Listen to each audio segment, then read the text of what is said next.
सोमवार, महीने की शिवरात्रि, तीनों का समागम। 3 संयोग, सोमवार, प्रदोष, महीने की मासिक शिवरात्रि, तीनों का संयोग बन गया। एक निवेदन सभी श्रोता बहन भाइयों से, कथा आस्था चैनल पर जो सुन रहे हैं, फेसबुक यूट्यूब पर जो सुन रहे हैं और पंडाल में बैठकर जो सुन रहे हैं,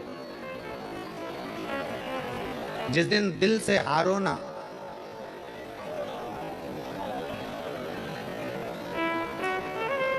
थोड़ी तकलीफों में अगर घिर जाओ, तकलीफें आ जाए, कष्ट आ जाए, तकलीफें जिस दिन तुम्हारे भीतर बहुत ज्यादा मात्रा में आ जाए, उस दिन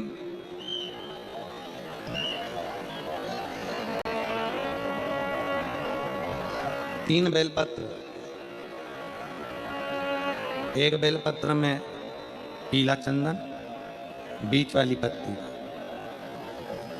जिस दिन तुम्हें लगे कि मैं बहुत दुखी चल रही हूं और मेरा काम हो ही नहीं रहा, बहुत तकलीफ की जिंदगी चल रही है, कोई हाथ पकड़ने वाला नहीं है, कोई संभालने वाला नहीं है और बहुत तकलीफ हो, बहुत तकलीफ। उस समय पर एक बेलपत्री के बीच वाली पत्ती पर पीला चंदन, दूसरी पत्ती पर लाल चंदन और तीसरी पत्ती पर 11 चावल गीले, पानी में उसको थोड़ा सा भिगो लें या धो लें, 11 चावल गीले शिव जी की उस पत्ती पर रखें। सबसे पहला पीला चंदन का बेलपत्र, दूसरे नंबर पर लाल चंदन का बेलपत्र, तीसरे नंबर पर जो 11 चावल आपने धोकर रखे हैं वो हाथ की हथेली में रखना है और हाथ की हथेली में रखकर अपनी कामना कर कर भगवान शंकर से विनय कर कर पंचाक्षर मंत्र नमः शिवाय या षडाक्षर मंत्र ओम नमः शिवाय या श्री शिवाय नमस्तुभ्यम बोलकर उस बेलपत्र पर सीधे हाथ में रखकर उल्टे हाथ का स्पर्श कर कर बाबा से अपने मन के भाव कहकर शंकर के शिवलिंग पर उसे समर्पित कर दीजिए। एक ही लोटा जल, जहां से जल बहता है अशोक सुंदरी वाली जगह, एक ही लोटा जल, जहां से जल बहता है उस जल बहने वाली जगह पर 3 बार उस जल को अपनी कामना कर कर श्री शिवाय नमस्तुभ्यम या पंचाक्षर मंत्र या षडाक्षर मंत्र बोलकर 3 बार उस स्थान पर गिरा दीजिए। गिराने के बाद में बाबा से विनय कर कर अक्षत वाली जो बेलपत्र है, एक बेलपत्र और एक अक्षत उसमें से अपने लिए लेकर जाओ, उसको 2 महीना 3 महीना अपने घर में रखिए। जितना भी दुख है धीरे धीरे बाबा समाप्त कर कर खुशियां घर में लेकर आता ही। दुख समाप्त होगा, खुशियां घर में आएगी। आज जो शंकर के शिवलिंग की आराधना करेगा, पूजन करेगा, उसके घर में 2 देवियां सदा सदा विराजमान रहेंगी। पहली सरस्वती, दूसरे नंबर पर लक्ष्मी उनके घर में सदा सरस्वती और लक्ष्मी।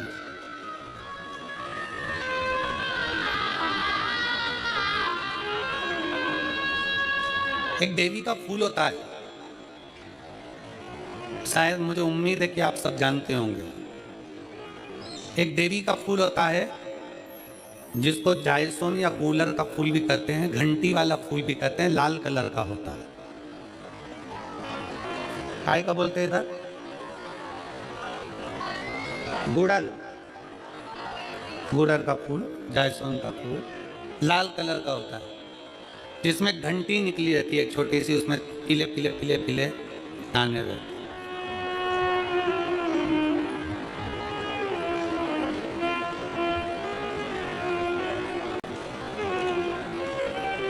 अगर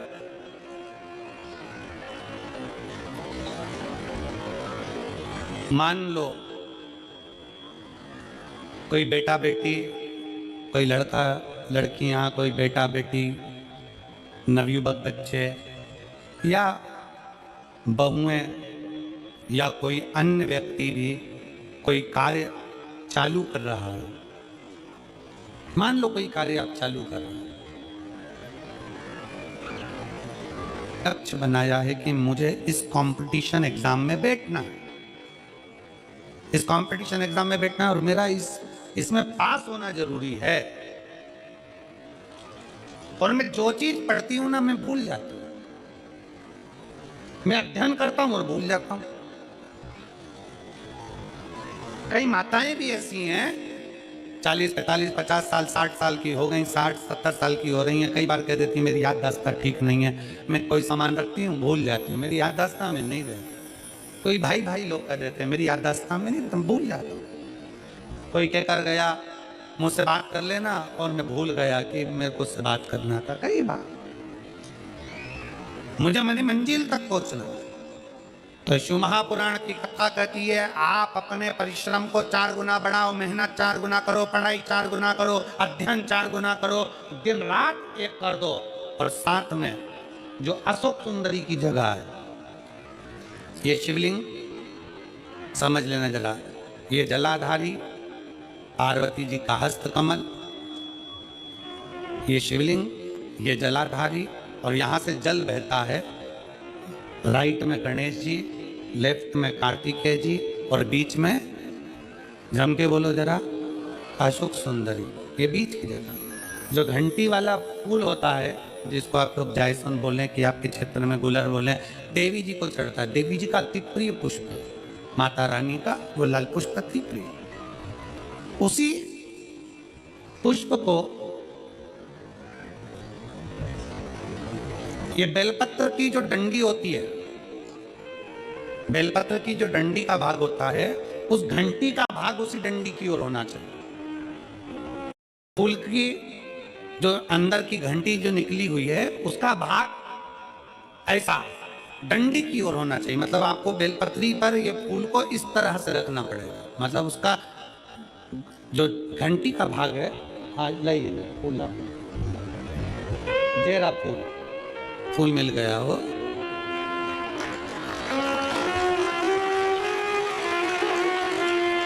फूल मिल गया। भारत में फूल जल्दी मिल भी जाता है,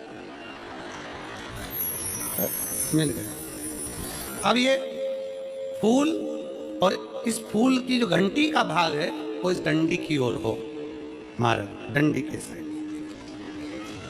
अपनी कामना कर कर, अपना नाम और गोत्र का स्मरण कर कर, शिव जी से अपने मन का भाव बोलकर इस फूल को और इस बेलपत्र को 12 महीने शिवरात्रि पड़ती है। किसी भी शिवरात्रि पर अशोक सुंदरी वाली जगह पर शंकर के शिवलिंग की ओर जो अशोक सुंदरी की जगह है वहां पर डंडी और घंटी का मुख शिवलिंग की ओर होते हुए उस बेलपत्र को समर्पित करो।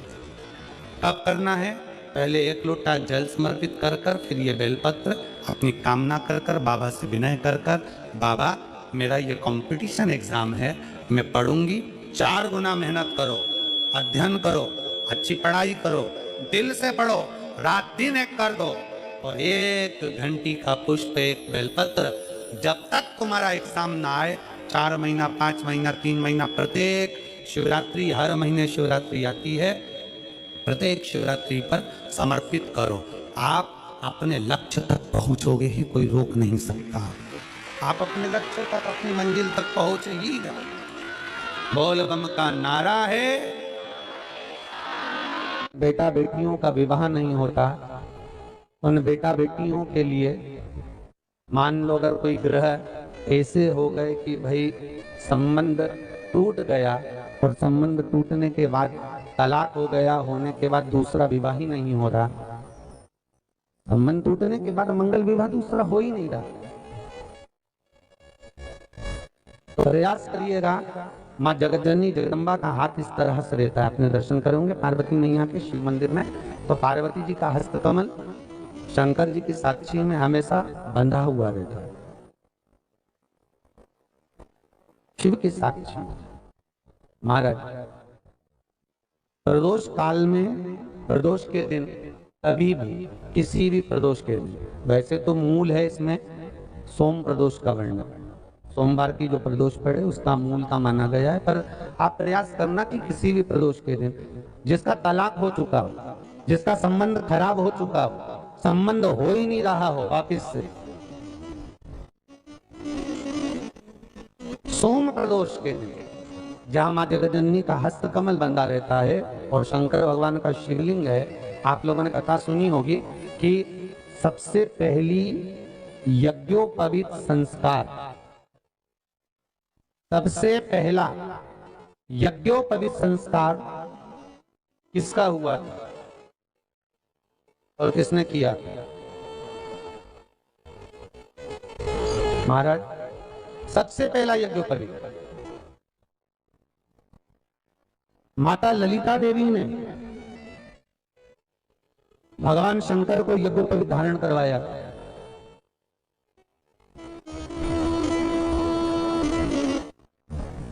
मां ललिता देवी सूत्र बनाकर अपने हस्त कमल से भगवान शंकर के सम्मुख में बिठाकर भोलेनाथ जी के हस्त कमल से स्वतः सूत्र बनाया। भगवान शंकर प्रसन्न हो गए थे, बहुत प्रसन्न भोलेनाथ जी, इसलिए शंकर भगवान ने ललिता देवी को 2 वर दिए थे, एक किसी का अश्रु नहीं देखूंगा, दूसरा जो यज्ञोपवीत समित समर्पित करेगा, यज्ञोपवीत का भाव जो मुझे देगा उसके जीवन में बाधाओं को हर लूंगा। इसलिए आज भी हिंदू धर्म में देवताओं को जो यज्ञोपवीत चढ़ाया जाता है वो उलझा हुआ नहीं होना चाहिए। देवताओं को जो यज्ञोपवीत चढ़ता है उसको सुलझाकर चढ़ाया जाए, समर्पित करें। अब कई विद्वान ब्राह्मण ऐसा कैसे यज्ञोपवीत में हल्दी लगाकर छोड़वा देते हैं, परंतु वो उलझा हुआ रहता है, वो सुलझा हुआ अगर चढ़ाएगा तो जो जजमान पूजन कर रहा है, जो जजमान पूजन में लगा हुआ है, उसको पूर्ण फल की अनुभूति हो, पूर्ण फल का प्राप्ति हो और ब्राह्मण भी बंधन से मुक्त हो। ललिता देवी के तो हमारे यहाँ भौम सोमवार का जो प्रदोष हो, उस प्रदोष के दिन जिसका मंगल विवाह नहीं हो रहा है, सारी तकलीफें झेल रहे हो, बहुत कष्टप्रद हो, तो माँ का जो हस्त कमल है, उस हस्त कमल से लेकर शंकर भगवान के शिवलिंग तक एक कच्चे सूत की धार बनाई जाती है। महाराज 6 धार कच्चे सूत की बनाई जाती है। जहाँ शंकर भगवान का शिवलिंग है, यहाँ माता का हस्तकमल है, हस्तकमल से चालू होकर शिवलिंग, शिवलिंग से चालू होकर हस्तकमल, ऐसी 6 धार बनाई जाती है माँ। और धार बनाकर उस धार पर माखन का लेपन किया जाता है भगवान शिव। जैसा ललिता माता ने भगवान शंकर से वर प्राप्त करा था, उसी तरह फिर उस लेपन को लगाने के बाद उसको उतारकर उसी को लपेटकर शंकर भगवान पर उसको चढ़ा दिया जाता है, मात्र अपनी मंगल विवाह की कामना कर कर। अगर कोई कुंवारी अवस्था में कर रहा है तो उसमें हल्दी लगाए, और अगर कोई शादी होने के बाद, संबंध टूटने के बाद दूसरी शादी के लिए कर रहा है तो उसमें हल्दी ना लगाए, बस इतना अंतर रहता है।